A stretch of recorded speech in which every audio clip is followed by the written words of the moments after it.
afternoon to everyone. I'm Valentina Vaccaro. I work at INVALSI and I'm a PhD student at the University of Oviedo in Spain on math education.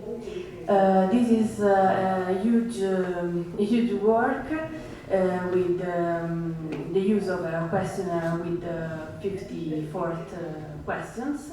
And this is a correlational exploratory study, and we present some results, some early results.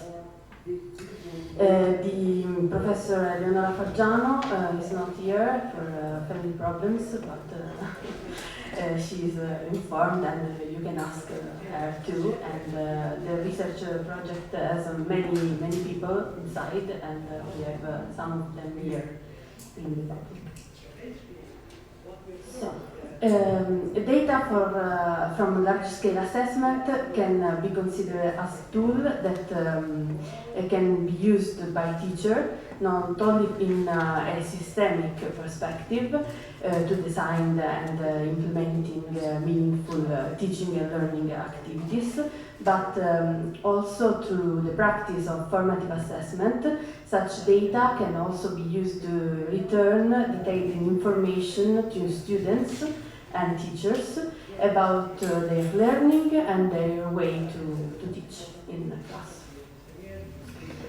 So this is a way to build reflective and metacognitive pathways which are functional for genuine competency-based teacher formative assessment. Since 2017, the INVALSI group, DIDATTICA e saperi disciplinari of the SIRD Observatory, the Italian Society for Educational Research on General Didactics and Disciplinary Didactics, made up of disciplinary experts and pedagogists, has been conducting a broad research project with the aim of investigating teaching learning processes in relation to the INVALSI mathematics test. In particular, we want to highlight the belief, the attitudes, and the classroom practices of primary school mathematics teachers regarding the data provided by INVALSI. This type of survey allows, among other things, to identify the teacher professional development needs at national level and fitting perfectly with the aim of the SIRD. Among the broader goals of the research, in line with the purpose of INVALSI, we find the need to understand whether and how data from large-scale assessment can be used in the implementation of formative assessment. To investigate teachers' views, the researcher decides to structure a questionnaire consisting of more than 50 questions, and the results of the first administration of the questionnaires, our tryout, were presented in the fourth seminary of INVALSI data.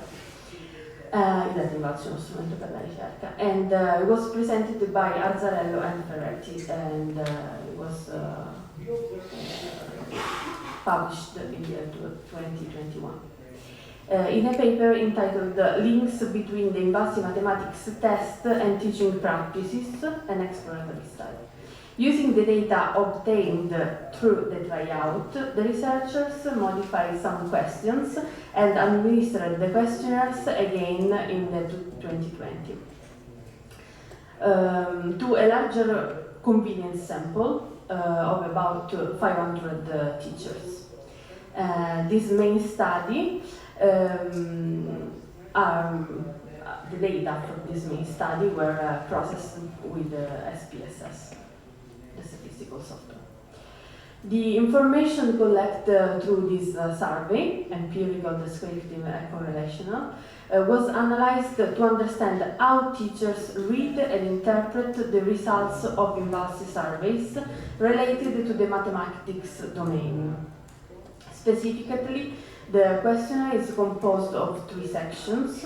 each with a distinct role. The first section is specific to mathematics education and aim to highlight how teachers interpret INVALSI test and the corresponding results. The second section is related to aspects of general teachings and aims to highlight what beliefs, attitudes, classroom practice teachers have and how they put them into the classes. And the third section collects biographical information. We use the construct of the meta-didattical conflict by Azzarello and Ferretti, according to which discourses about didactical issues such as the student's abilities, the reasons for student error, and the assessments and its formative point of view may reveal the presence of discrepancies. This meta-didattical conflict seems indeed to emerge from our data, which is their main components. And the first component concerns teachers' perception of student difficulties in tackling INVALSI items. And our results show how teachers often have a perception which is not tuned with INVALSI national data. The second component concerns the teacher's interpretation of students' answers and mistakes, with the teachers' responses also relieved discrepancies with the national data. And the third component refers to the contradictory responses of the teachers to the question of the survey dealing with the overall rationale of the INVALSI assessment, such as the suitability to assess students, students' learning, or the compliance with the curriculum guidelines. So further investigation are needed, and now. Sorry. So in this research, in this paper, in this research, so we focus our attention on data collected in the third section of the questionnaire, correlating them with some variables obtained from the analysis of the first two sections of the questionnaire. Specifically, the third section provides a description of the sample and returns information that can be used to read the results of both educational and pedagogical sections, so section 1 and section 2 of the questionnaire. More specifically, the purpose of our correlation analysis was to test whether there was a link between the meta-didactical conflict highlighted by Azzarello and Ferretti in tryout and confirmed by Faggiano et al. With the main study data and the number of years of service of the survey participants. So the sample examined for this research consists of 526 primary school teachers who voluntarily took part in the research by answering this questionnaire. So geographical origin of the respondents is mainly located in northeastern part of Italy. And an important feature of the sample is that 90% of the respondents are tenured teachers. Among the data collected in the administration stage are age and years of service of the teachers involved. So, the correlation between age and years of service is high enough that the years of service can be used for the analysis. One of the components of meta-didactical conflict concerns teachers' ability to identify the reasons for students' error, for students' mistakes, and it is this component that has a correlation, highly significant, but with the Pearson coefficient that is not particularly high, with the years of service of the teachers involved in the study. An initial analysis showed, therefore, that the teachers who are new to the profession seems to have a greater awareness in identifying the reason that led the students to the wrong answer.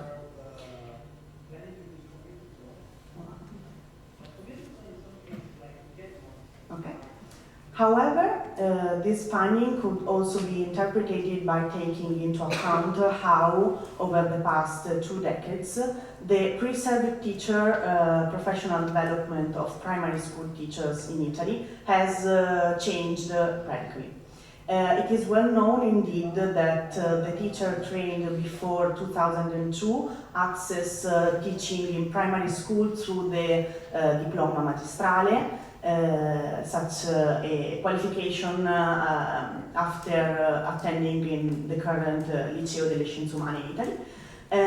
Thus, instead trained after 2002 access teaching in primary school through a degree in science education. So the variable regarding the respondents' pre-service training was also considered, and the data collected allowed us to distinguish between the respondents from the university course, so specifically designed for access to teaching in primary school, and those who had obtained a master's degrees. In fact, in the third section of the questionnaire, we had asked teachers through which degree they had gained access to teaching. The data confirm that specific pre-service teacher professional development through the university pathway of primary education has a positive impact on teachers' ability to interpret the reason for their students' mistake. And years of service, therefore, would represent only one of the variables affecting the determination of meta-didattical conflict. Indeed, on the ability of teachers to identify the reasons of the students' mistake, the trained received seems to have an impact above all. So the interpretative hypotheses formulating are being tested through further quantitative and qualitative investigation. So thank you, and we thanks also all the participants of the SEAT group, qualcuno anche qui presente. E grazie.